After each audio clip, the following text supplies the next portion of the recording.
I learned my most important business lesson on the day I nearly crashed an airplane. I was a student pilot working toward a private pilot's license, and the day had come for my first long-distance solo flight. I'd be flying alone to an airport far from home, and with barely 20 hours of actual flight time under my belt, I was more than a little nervous. Hundreds of miles lay ahead, and the only companionship I would have once airborne was a well-worn bank of instruments in the cockpit of my little two-seater airplane. All seemed well just after takeoff, but before long, I noticed an unfamiliar light on the instrument panel. Low voltage, it said. I wasn't sure what that meant. They don't teach new pilots much about the plane's mechanics. I tapped the light, hoping it was just a glitch, but nothing changed. Unsure how to respond, I did what seemed natural at the time. I checked every other instrument for anomalies. My airspeed and altitude were good. The navigation aid told me I was perfectly on course. The fuel gauge showed plenty of gas. All these instruments were telling me I had nothing to worry about, so I accepted that consensus and effectively let the other instruments outvote the low voltage light. I ignored it. It couldn't be too serious if nothing else was amiss, right? This proved to be a very bad decision. It eventually left me completely lost in a storm with no lights and no radio, nearly out of gas, and violating controlled airspace near an international airport. And this near catastrophe started when I outvoted the low voltage light, which, it turns out, was tuned into different information than all of the other instruments. Even though it was a minority voice, it was one I really needed to listen to at that moment. Dismissing its wisdom just because my other instruments didn't see any trouble was a short-sighted decision that could have cost me my life. Fortunately, I did make it down, shaken but unharmed, and in the months that followed, as I reflected on the decisions I had made that day, I came to an interesting conclusion. I was still making the same mistake. Not in my plane, but in the team I was supposed to be leading at work. In fact, the near-fatal error I made in the cockpit is one made on a daily basis in most organizations.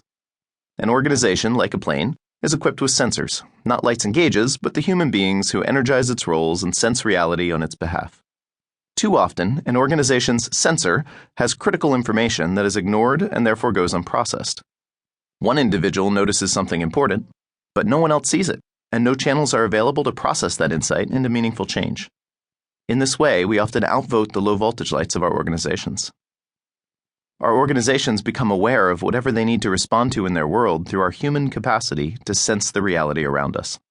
And we humans are all different.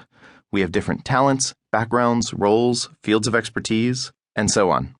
So we naturally sense different things. Where there are multiple people, there are multiple perspectives. Yet, on most teams, critical perspectives that aren't shared by the leader or by the majority are often ignored or dismissed. Even when we intend to do otherwise, we don't have a way to integrate different perspectives, so we end up falling back in line with the leader or the majority. We outvote the person who may have key information that we need to keep on course or move forward. I've always been fascinated by how we organize, how we humans work together in pursuit of a purpose. Before I started my own business, I was often frustrated when I sensed something that wasn't working or that could be improved, only to find there wasn't much I could do with that awareness, at least not without heroic effort in the face of bureaucracy, politics, and long, painful meetings. I didn't want to just complain. I wanted to help. I wanted to process that sense I had into meaningful change. Yet I routinely encountered big obstacles to doing so. I learned early on that if the boss didn't share my frustration and I couldn't convince him relatively quickly, I might as well forget it. The information I was sensing was not going to have much impact. And if I was the low voltage light, then the organization was in trouble.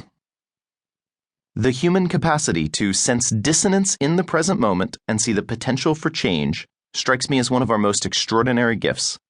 Our restless, never satisfied, creative spirit that keeps us always reaching beyond where we are.